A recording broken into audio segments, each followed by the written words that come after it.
Hello friends, good morning সবাইকে। তোমরা সবাই কেমন আছো? Welcome to my another blog. আমি ঘুম থেকে উঠে পড়েছি, দিদা ডাকছিল। তার কারণটা হচ্ছে দোকানে যেতে হবে তার জন্য। তারপর আমি ঘুম থেকে উঠে ফ্রেশ হয়ে চলে গেছিলাম দোকানে। দোকান থেকে এসে এবার বিছানাটা ঠিকঠাক করে নেব। বিছানাটা ঠিকঠাক করে চলে গেছিলাম বাইরে। বাইরে গিয়ে জলের ড্রামটা ঘরের ভিতরে নিয়ে আসলাম, যেহেতু ঘরের জলের ড্রামটায় জল শেষ। তারপর জলের বোতলে জল ভরে নিলাম। তারপরে চলে গেছিলাম বারান্দায় মিষ্টি জল খাওয়ার জন্য। আর ওদিকে দিদা রান্না করতে ব্যস্ত। আমি যখন মিষ্টি জল খাচ্ছিলাম তখন আর কি বাইরে তাকিয়ে দেখি গন্ডগোল লেগেছে, মানে রাস্তার ওখানে। তারপর বাইরে গেলাম, বাইরে গিয়ে দেখি ভালোই গন্ডগোল, ভালোই লোকজন হয়েছে। অ্যাকচুয়ালি আমাদের এখানে প্রায় গন্ডগোল লাগে, কোথা থেকে লোকজন এসে এখানেই এসে ঝামেলা করে।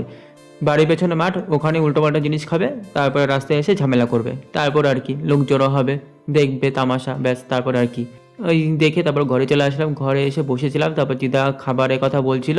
তারপর খাবার দিয়ে দিয়েছে। আজকে খাবার ছিল ভাত, চিকেন শুক্তো আর জালি ভাজা, আর শশা সাথে দিয়েছে। তারপরে এই খাওয়া দাওয়া করে চলে আসলাম ওপরে। ওপরে আসার কারণটা হচ্ছে স্টাডি করতে হবে, অনেকদিন ধরে সেরকম স্টাডি করা হচ্ছে না, তাই আজকে একটু স্টাডি করব। তারপর বই নিয়ে চলে আসলাম বিছানায়।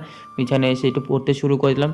তারপরে এই স্টাডি করতে করতে অনেকটা বেলা হয়ে গেছে। দিদা ওদিক থেকে নিচ থেকে বলছিল স্নান টান করে নে। আমি অ্যাকচুয়ালি স্নান করিনি, অনেকটা বেলা হয়ে গেছে। তারপর স্নান টান করে নিলাম। স্নান করে যখন নিচে আসলাম, নিচে এসে দেখি দিদা পুজো দিচ্ছে। আজকে দিদারও লেট হয়ে গেছে, মানে স্নান করতে পুজো দিতে। তারপর এই দেখো, আজকে ভালো লাগছে ঠাকুরের এই জায়গাটা দেখতে।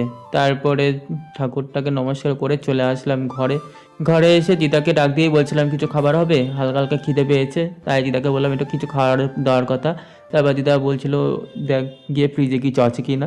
ফ্রিজ খুলে দেখি সেরকম কিছুই ছিল না, যা ছিল ওইগুলো খেতে ইচ্ছে করছিল না। তারপরে চলে আসলাম ওপরে। ওপরে এসে একটু মানে কাজ করছিলাম। তারপরে সন্ধ্যা হয়ে গেল। সন্ধ্যা হওয়ার পর নিচে নেমে পড়লাম। নিচে গিয়ে দেখি কি খাওয়া যায়। কফি যে খাবো সেটারও কোনো উপায় নেই।